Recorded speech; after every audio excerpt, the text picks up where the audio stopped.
Oh Israel, put your hope in Yahweh, who makes wars to cease, who tears down kings. At the most blessed day of the week, the Sabbath day, which I'm so thankful to see roll around every week.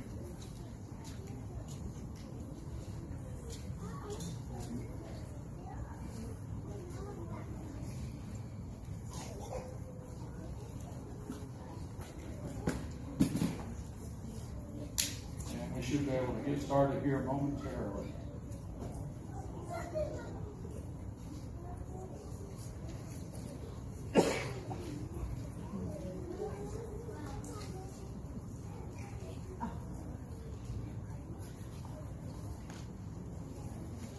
Appreciate all of the help I had getting stuff up here, getting ready this morning, and Keith is always so good to help me get this set up. I think I've got that picture as big as it'll go. Everybody see that okay? All right, except for Gary. Gary always has these jokes. But Gary, I'll try to vocalize this where you'll get it as well. Well, I'm so grateful to be here. It's good to see you all today. I'm so grateful to have this opportunity.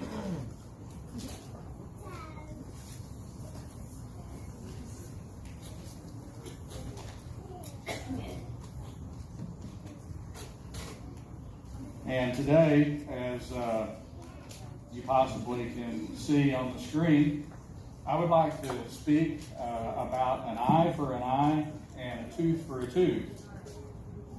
The popular thought in our culture is that the Messiah abolished the Torah, and including abolishing the Torah would be the principle of an eye for an eye and a tooth for a tooth, which is spoken of in the Torah. And the popular idea is that he replaced this eye for eye and tooth for tooth principles with something different. And so, in regard to that, let's read the record of his sayings in Matthew 5:38 through 43. You have heard that it was said, an eye for an eye and a tooth for a tooth. But I tell you, not to resist an evil person, but whoever slaps you on your right cheek, turn the other to him also. If anyone wants to sue you and take away your tunic, let him have your cloak also. And whoever compels you to go 1 mile, go with him 2. Give to him who asks you, and from him who wants to borrow from you, do not turn away. You have heard that it was said, you shall love your neighbor and hate your enemy.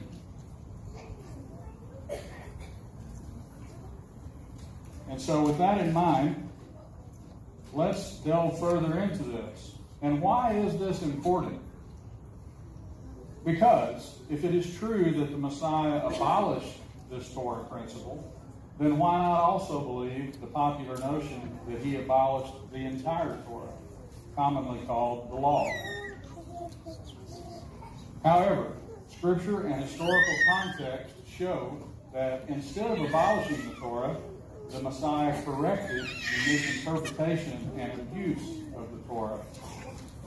And that an eye for an eye and a tooth for a tooth means the penalty is to fit the crime.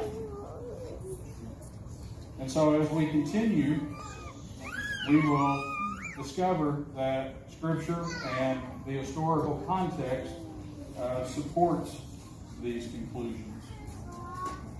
So let's look at the Messiah's teaching.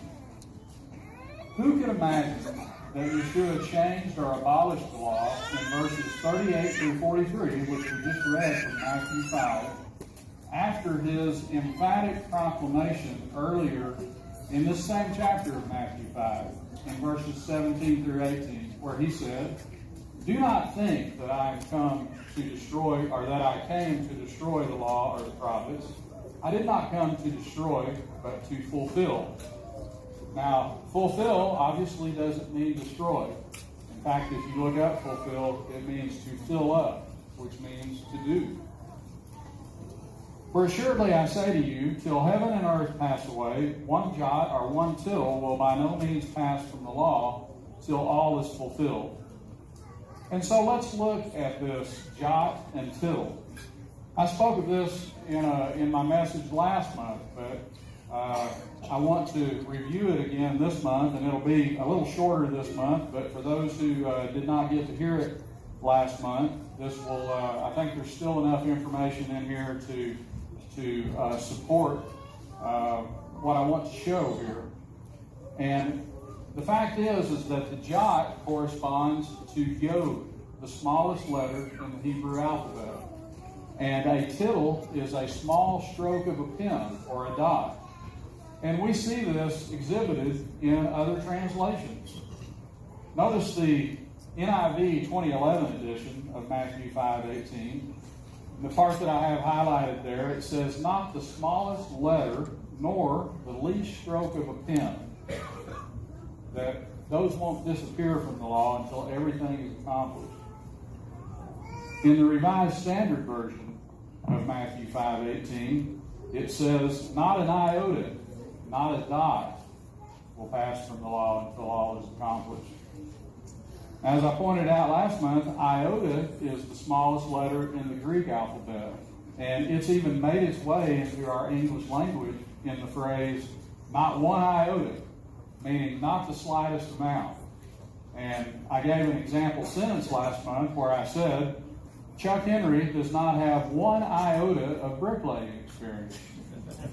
And so that's how that's used in our English language. We still use that type of phrase, and it means not the slightest amount. Well, in the same way, Yahshua made the statement, not the slightest amount will pass from the law or from the Torah until everything is accomplished.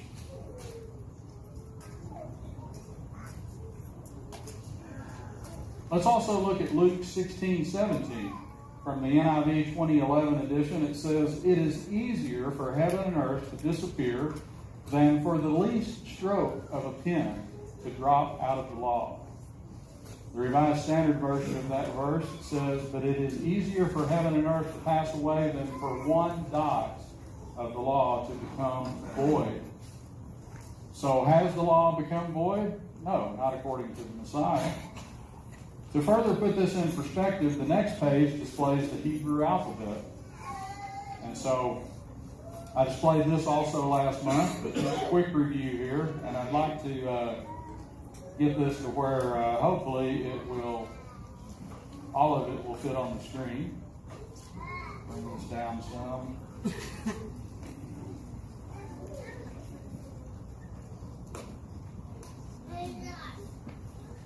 So the Hebrew alphabet and the jot and the tittle, and I'll scroll this up to where we can see the entire alphabet. So even if you're not familiar with the letters in the Hebrew alphabet, scan through here and see if you can spot the smallest letter in that Hebrew alphabet.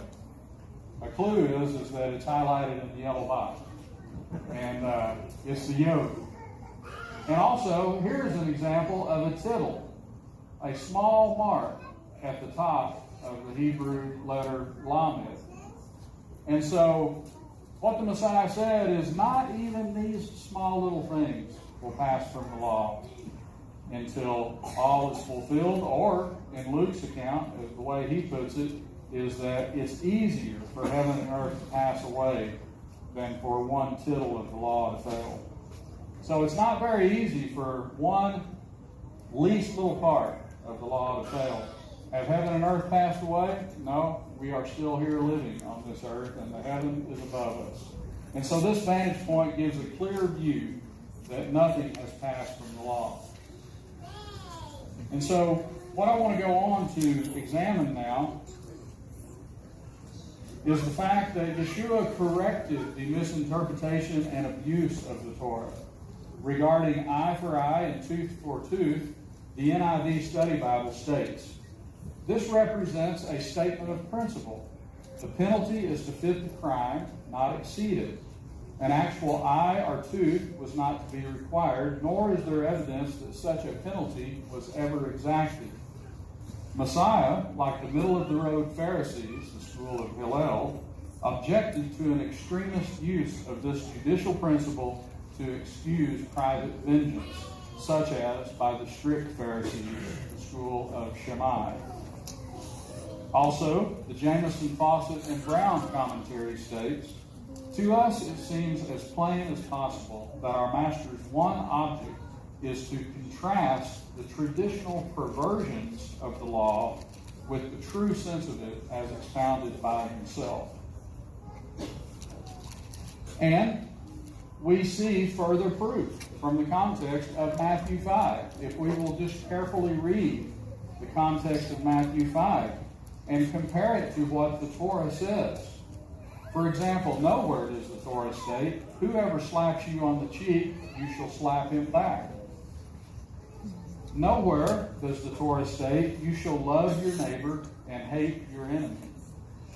Rather, what does the Torah state? It states, "You shall love your neighbor as yourself," right? Therefore, the context of Matthew 5 reveals that Yahshua did not contrast his own teaching to that of the Torah. Instead, he corrected the misinterpretation and abuse of the Torah. And I'd like you to notice that a slap on the cheek is an insult. Let's compare the following scriptures. Lamentations 3:30, first from the New King James Version. It says, "Let him give his cheek to the one who strikes him and be full of reproach." In the Revised Standard Version, it says, let him give his cheek to the smiter and be filled with insults. Also, Proverbs 12:16 from the New King James Version says, "A fool's wrath is known at once, but a prudent man covers shame," while the Revised Standard Version states, "The vexation of a fool is known at once, but the prudent man ignores an insult." Because a slap on the cheek is an insult, Yahshua used this to illustrate that the retaliatory view of eye for eye and tooth for tooth is a misinterpretation of the Torah. And I have the eye for eye and tooth for tooth references here in the Torah. And without reading all of these passages, because I have so many more to cover, I want to read the first one, Exodus 21:23-25, which says, "But if any harm follows, then you shall give life for life, eye for eye, tooth for tooth, hand for hand, foot for foot, burn for burn, wound for wound, stripe for stripe." It's also found in the passage Leviticus 24:17-22 and Deuteronomy 19:21. So let's look a little more at this idea that eye for eye and tooth for tooth means that the penalty is to fit the crime.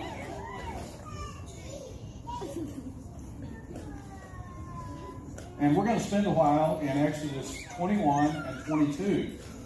And notice that the crimes and the corresponding penalties in this section of Scripture will demonstrate that eye for eye and tooth for tooth means the penalty is to fit the crime. So first, let's look at, in Exodus 21:12-14, the case of he who strikes a man so that he dies. "He who strikes a man so that he dies shall surely be put to death. However, if he did not lie in wait, but Elohim delivered him into his hand, then I will appoint for you a place where he may flee. But if a man acts with premeditation against his neighbor to kill him by treachery, you shall take him from my altar that he may die." And so we find in the case of murder that indeed life goes for life. However, if it was an accident, if it was manslaughter, then we read elsewhere in the Scriptures that Yahweh provided cities of refuge to which the manslayer could flee to avoid any penalty. And so this verse to me kind of has some strange wording in it. I'm not criticizing the Scriptures at all, but it's not put in a way that we are used to hearing it when it says, "But Elohim delivered him into his hand." That is evidently another way of saying an accident occurred and that a person committed manslaughter. Notice that the verse starts by saying, however, if he did not lie in wait, meaning that this was not premeditation, it was not murder. And so, as I pointed out, in verse 12, in case of murder, life went for life. In verse 13, if it was unintentional, he could flee to a city of refuge for protection. However, if it wasn't intentional, then life is given for life. Now let's look at the case of striking father or mother in Exodus 21:15. He who strikes his father or his mother shall surely be put to death. And so the penalty in this case is death. But notice that in this case, Scripture does not state that the father or mother died. It simply states, he who strikes his father or his mother, which is a tremendously dishonorable act. But the father or mother didn't die, and yet the penalty in this case is death for such a serious crime. Now let's also look at the case of kidnapping, verse 16. He who kidnaps a man and sells him, or if he is found in his hand, shall surely be put to death. So here the penalty is death. In this case, the victim, the person who got kidnapped, is yet alive and is either sold or found with the perpetrator, but the penalty for this terrible act is death. And I think that's something that we need to think about. I wish our society realized how serious kidnapping is. If you stop and think about it, isn't kidnapping a horrible, horrible crime? Can we imagine if someone was to kidnap one of our children? That is so, so heinous. And so the death for kidnapping, the penalty for kidnapping, according to Torah, is the death penalty. Now let's look at the case of cursing father or mother in verse 17. He who curses his father or his mother shall surely be put to death. And so we're finding a lot of cases here to begin with where the victim is yet alive and yet the penalty is death, because these crimes are so serious. It is so important that we honor our father and mother and not curse them nor strike them. Let's move on to verses 18 and 19. The case of an argument when one man strikes another and he does not die but is confined to bed. So it says, if men contend with each other and one strikes the other with a stone or with his fist and he does not die but is confined to his bed, if he rises again and walks about outside with his staff, then he who struck him shall be acquitted. He shall only pay for the loss of his time and shall provide for him to be thoroughly healed. And so the penalty for this is loss of time, expense paid to the victim. And I've got in parentheses here, work loss coverage, ? The reason I have that is because I used to work in the insurance industry, and this is what we call this type of thing, is work loss coverage, which means that this was a common thing in auto insurance, where you could have work loss coverage on your policy, and if you got hurt in an accident where you couldn't work, then the policy would pay a certain amount for work loss.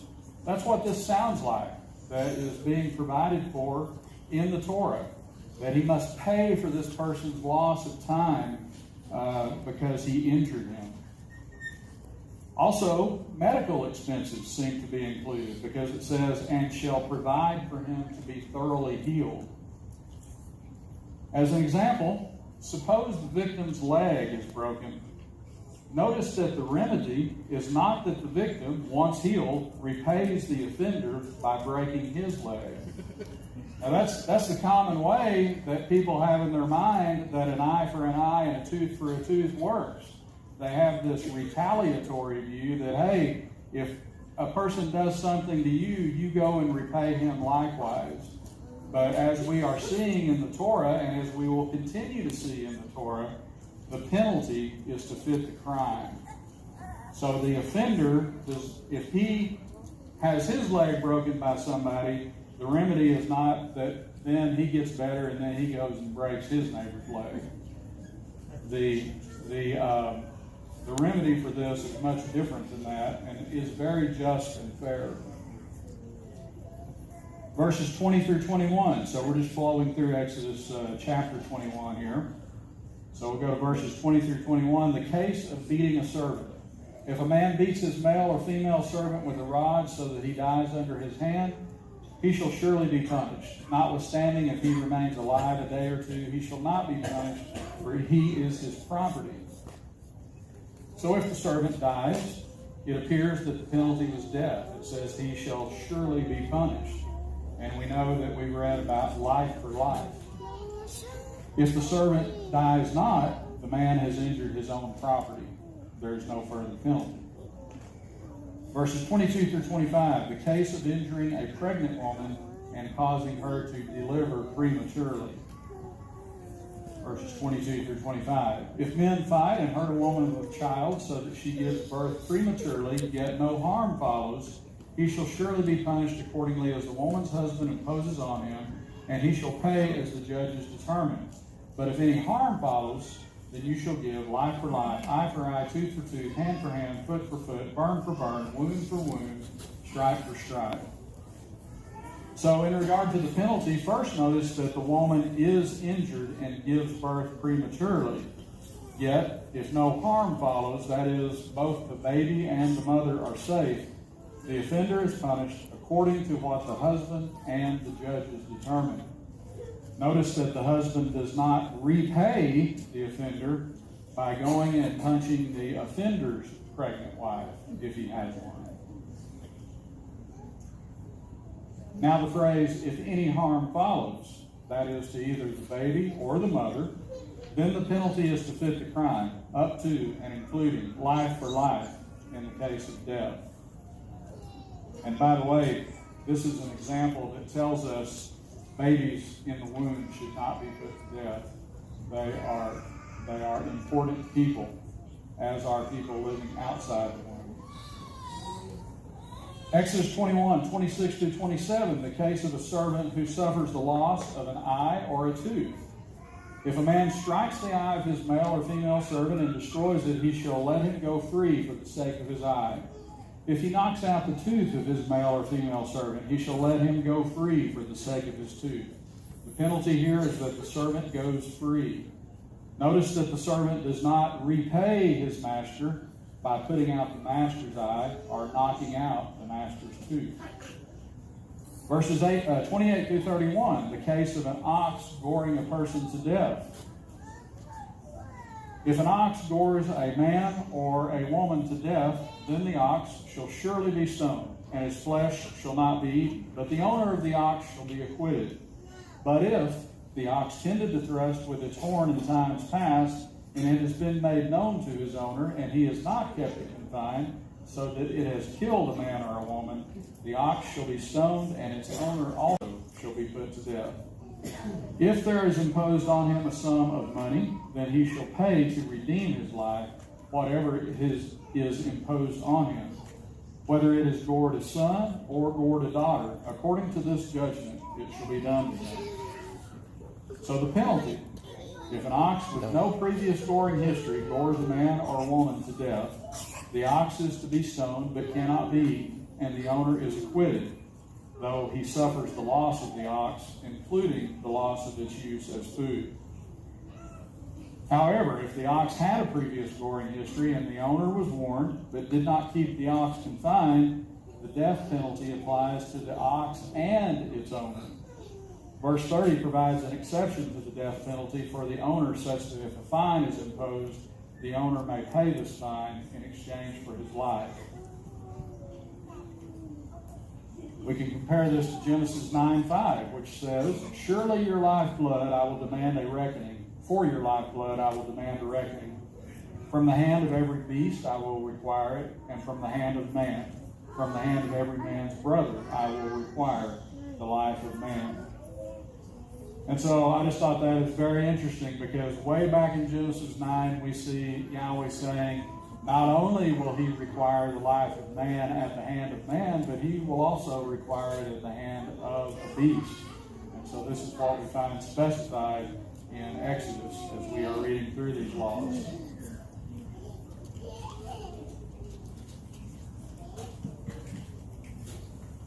Verse 32, the case of an ox goring a servant. If the ox gores a male or female servant, he shall give to their master 30 shekels of silver, and the ox shall be stoned. So the penalty, the ox is stoned, the fine is paid to the servant's master. And evidently, the ox's death sentence indicates that he gored the servant to death. The case of an uncovered pit, verses 33 through 34. And if a man opens a pit, or if a man digs a pit and does not cover it, and an ox or a donkey falls in it, the owner of the pit shall make it good. He shall give money to their owner, but the dead animal shall be his. The penalty, the offender must pay for the animal falling to its death in the pit. The ownership of the dead animal transfers to the offender. Notice that the previous owner of the animal does not repay the offender by strategically digging a pit into which the offender's animals might fall. And so isn't it interesting that we see, as we go through these, we're seeing how to love our neighbor, how to watch out for our neighbor and his property. We should be very careful about when there is a pit that we have made or uncovered, that we then cover that thing so that nobody, including an animal that might fall into it, would get hurt. So we can see this in action in various ways about how we should love our neighbor as ourselves. The Bible instructs us on these things. Isn't it great that we have Yahweh's instructions that we can read? The case of an ox killing another, verses 35 through 36. If one man's ox hurts another's so that it dies, then they shall sell the live ox and divide the money from it, and the dead ox they shall also divide. Or if it was known that the ox tended to thrust in time past, and its owner has not kept it confined, he shall surely pay ox for ox, and the dead animal shall be his own. So the penalty is the live ox is sold, the owners divide the money and the dead ox. However, if the ox had a previous goring history and its owner did not keep him confined, the owner replaces the ox and retains the dead ox. Exodus 22, verse 1. The case of theft of oxen or sheep that is then slaughtered or sold. If a man steals an ox or a sheep and slaughters it or sells it, he shall restore 5 oxen for an ox and 4 sheep for a sheep. The penalty is that for oxen, the restitution rate is 5-1, and for sheep, the restitution rate is 4-1. That might make you think twice before going and stealing somebody's ox or sheep. Notice that the victim was not to repay the thief by pulling off a cattle heist of his own against the thief. The repayment or the retribution here was that the offender was to make restitution by giving to the owner even more than what he stole. The case of a thief killed at night, verse 2. If a thief is found breaking in and is struck so that he dies, there shall be no guilt for his blood shed. So if a thief is killed while breaking in at night, there is no blood guilt. Verse 3, quoted shortly, clarifies that verse 2 addresses the nighttime hours. So I wanted to bring that out because the verse says if a thief is found breaking in and he is struck so that he dies, there shall be no guilt for his bloodshed. We'll continue to read, and we will see that this is during the nighttime hours. So at night, one could not discern the perpetrator's motive, which could potentially include bodily harm to the home's occupants. Now we go to verses 3 and 4. If the sun has risen on him. So this tells us that the previous case was at night, and now we're transferring to a case that's during the daylight hours. If the sun has risen on him, then there shall be guilt for his bloodshed. He should make full restitution. If he has nothing, then he shall be sold for his theft. If the theft is certainly found alive in his hand, whether it is an ox or donkey or sheep, he shall restore double. Shabbat Shalom, everyone. I hope you enjoyed that teaching brought to you by Chuck Henry here at Assembly of Yahweh, Seventh-day Cisco. If you want to catch more of it, please download the Assembly of Yahweh Seventh-day app from your App Store or on Google Play, and you can check out the rest of that sermon or come out here for a visit. Stay tuned. I will upload more. And in the meantime, Yahweh bless. Thanks for watching. Hope in Yahweh. Ooh.